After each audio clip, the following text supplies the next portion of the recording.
Gracias, señora rectora, por sus palabras. Obrigado.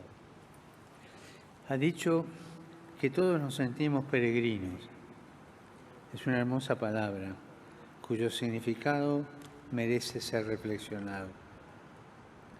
Literalmente significa dejar de lado la rutina cotidiana y ponernos en camino con un propósito, moviéndonos a través de los campos o más allá de los confines, es decir, fuera de la propia zona de confort, hacia un horizonte de sentido.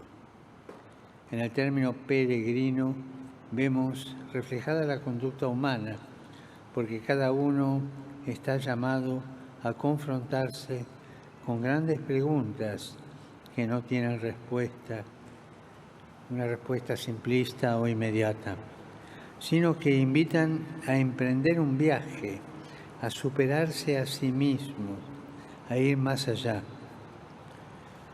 Es un proceso que un universitario comprende bien, porque así nace la ciencia. Y así crece también la búsqueda espiritual.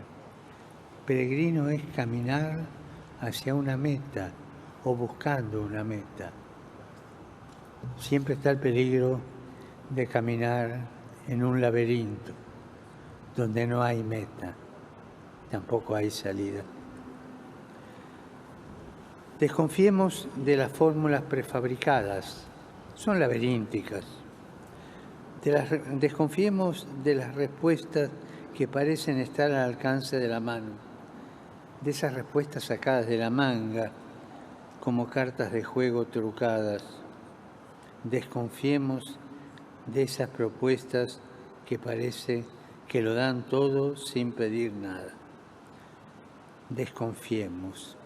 La desconfianza es un arma para poder caminar adelante y no seguir dando vueltas. Una de las parábolas de Jesús dice que el que encuentra la perla de gran valor es aquel que la busca con inteligencia y con espíritu de iniciativa y logra todo, arriesga todo lo que tiene para obtenerla.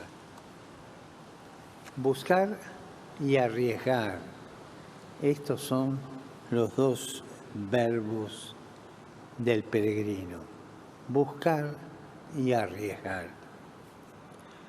Pessoa dijo de un modo atribulado pero acertado que estar insatisfecho es ser hombre. No debemos tener miedo de sentirnos inquietos, de pensar que lo que hemos hecho no basta. Estar insatisfechos en este sentido y en su justa medida es un buen antídoto contra la presunción de autosuficiencia y contra el narcisismo. El carácter incompleto define nuestra condición de buscadores y peregrinos. Como dice Jesús, estamos en el mundo, pero no somos del mundo. Estamos caminando hacia. Estamos llamados a algo más, a un despegue sin el cual no hay vuelo. No nos alarmemos entonces si nos encontramos interiormente sedientos, inquietos, incompletos, deseosos de sentido y de futuro, con saudade do futuro. Y aquí, junto a la saudade del futuro, no se olviden mantener viva esa memoria del futuro. No estamos enfermos, estamos vivos. Preocupémonos más bien cuando estamos dispuestos a sustituir el camino a recorrer por el detenernos en cualquier oasis, aunque esa comunidad sea un espejismo. Cuando sustituimos los rostros por las pantallas, lo real por lo virtual, cuando en lugar de las preguntas que desgarran, preferimos las respuestas fáciles que anestesian. Y la podemos encontrar en cualquier manual de trato social, de cómo comportarse bien. Las respuestas fáciles anestesian. Amigos, permítanme decirles, busquen y arriesguen, busquen y arriesguen. En este momento, momento histórico, los desafíos son enormes, los quejidos son dolorosos. Estamos viendo una tercera guerra mundial a pedacitos, pero abrazamos el riesgo de pensar que no estamos en una agonía, sino en un parto. No en el final, sino al comienzo de un gran espectáculo. Y hace falta coraje para pensar esto. Sean, por lo tanto, protagonistas de una nueva coreografía que coloque en el centro a la persona humana. Sean coreógrafos de la danza de la vida. Las palabras de la señora rectora han sido inspiradoras para mí, en particular cuando ha dicho que la universidad no existe para preservarse como institución, sino para responder con valentía a los desafíos del presente y del futuro. La autopreservación es una tentación, es un reflejo condicionado del miedo que hace mirar la existencia de un modo distorsionado. Si las semillas se preservaran a sí mismas, desperdiciarían completamente su potencia generadora y nos condenarían al hambre. Si los inviernos se preservaran a sí mismos, no existiría la maravilla de la primavera. Tengan, por tanto, la valentía de sustituir los miedos por los sueños. Sustituyan los miedos por los sueños. No sean administradores de miedos. No sean administradores de miedos, sino emprendedores de sueños. Sería un desperdicio pensar en una universidad comprometida en formar a las nuevas generaciones solo para perpetuar el actual sistema elitista y desigual del mundo, en el que la instrucción superior es un privilegio para unos pocos. Si el conocimiento no es acogido como responsabilidad, se vuelve estéril. Si el que ha recibido una instrucción superior, que hoy en Portugal y en el mundo sigue siendo un privilegio, no se esfuerza por restituir algo de aquello con lo que ha sido beneficiado, en el fondo no ha comprendido lo que se le ha ofrecido.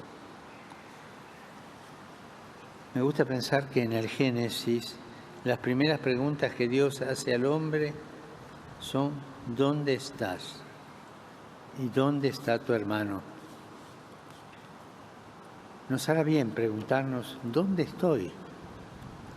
¿Estoy encerrado en mi burbuja o corro el riesgo de salir de mis seguridades para ser un cristiano practicante, un artesano de la justicia, un artesano de la belleza?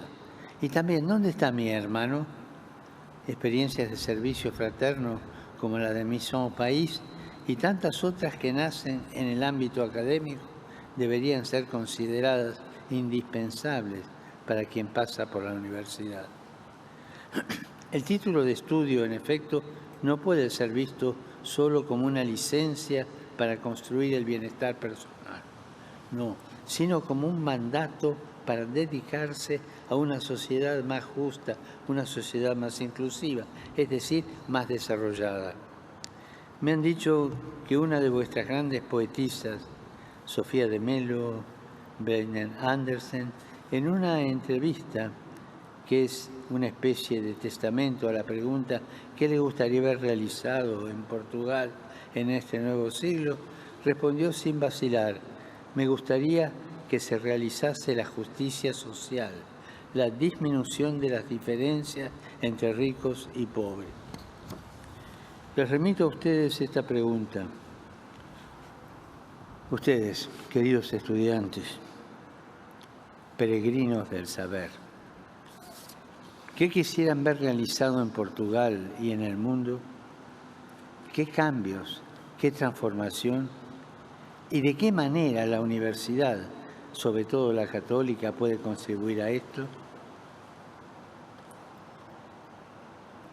Beatriz, Maor, Mariana, Tomás, les agradezco sus testimonios. Tenían todo un tono de esperanza, una carga de entusiasmo realista. No había en ellos quejas ni tampoco ilusorias fugas hasta adelante. Ustedes quieren ser protagonistas del cambio. Como ha dicho Mariana, escuchándolos he pensado en una frase que tal vez les es familiar, del escritor José de Almada Negreiros. Soñé con un país donde todos llegaban a maestros. También este anciano que les habla, pues ya estoy viejo, sueña que vuestra generación sea una generación de maestros. Maestros en humanidad, maestros en compasión, maestros en nuevas oportunidades para el planeta y sus habitantes, maestros de esperanza y maestros que defiendan la vida del planeta amenazada en este momento por una grave destrucción ecológica. Como algunos de ustedes han evidenciado, debemos reconocer la urgencia dramática de hacernos caso de la casa común. Sin embargo, esto no se puede hacer sin una conversión del corazón y un cambio en la visión antropológica que está en la base de la economía y de la política. No nos podemos conformar con simples medidas paliativas o con compromisos tímidos y ambiguos. En este caso, los términos medios son solo una pequeña demora en el derrumbe. No olviden esto. Los términos medios son solo una pequeña demora en el derrumbe. Se trata más bien de hacerse cargo de lo que lamentablemente sigue siendo postergado, es decir, la necesidad de redefinir lo que llamamos progreso y evolución, porque en nombre del progreso se ha abierto el camino a una gran regresión. Estudien bien esto que les digo. En nombre del progreso se ha abierto un camino hacia una gran regresión. Ustedes son la generación que puede vencer este desafío y tienen todos los instrumentos científicos y tecnológicos más avanzados, pero por favor no caigan en la trampa de visiones parciales. No olviden que necesitamos de una ecología integral. Necesitamos escuchar el sufrimiento del planeta junto al de los pobres. Necesitamos poner el drama de la desertificación en paralelo al de los refugiados. El tema de las migraciones junto al del descenso de la natalidad. Necesitamos ocuparnos de la dimensión material, de la vida dentro de una dimensión espiritual. No crear polarizaciones, sino visiones de conjunto. Gracias, Tomás, por haber dicho que no es posible una auténtica ecología integral sin Dios, que no puede haber futuro en un mundo sin Dios. Quisiera decirles que hagan creíble la fe a través de las decisiones, porque si la fe no genera estilos de vida convincentes, si no hace fermentar la masa del mundo, no basta con que un cristiano esté convencido, debe ser convincente. Nuestras acciones están llamadas a reflejar la belleza, a la vez alegre y radical, del Evangelio. Además, el cristianismo no puede plantearse como una fortaleza rodeada de muros que alza sus bastiones frente al mundo. Por eso me pareció muy incisivo el testimonio de Beatriz cuando dijo que precisamente partiendo del ámbito de la cultura se siente llamada a vivir las bienaventuranzas. En cada época, una de las tareas más importantes de los cristianos es recuperar el sentido de la encarnación. Sin la encarnación, el cristianismo se convierte en una ideología. Y la tentación de las ideologías cristianas, entre comillas, es muy actual. Es la encarnación la que nos permite asombrarnos por la belleza que Cristo revela a través de cada hermano y hermana, de cada hombre y mujer. Y a este propósito, es interesante que la nueva cátedra dedicada a la economía de Francisco, ustedes hayan unido la figura de Clara. En efecto, la contribución femenina es indispensable. En el inconsciente colectivo, ¿cuántas veces está pensar que las mujeres son de segunda? Son suplentes, no juegan de titulares. Y eso existe en el inconsciente colectivo. La contribución femenina es indispensable. Por lo demás, en la Biblia se ve cómo la economía de la familia está en buena parte en manos de la mujer. Ella, con su sabiduría, es la verdadera regenta de la casa, que no tiene como objetivo exclusivamente el beneficio, sino el cuidado, la convivencia, el bienestar físico y espiritual de todos. Y además, el poder compartir con los pobres y los forasteros. Y es apasionante comprender los estudios económicos desde esta perspectiva, con la intención de restituir a la economía la dignidad que le corresponde para que no esté en manos del mercado salvaje y de la especulación.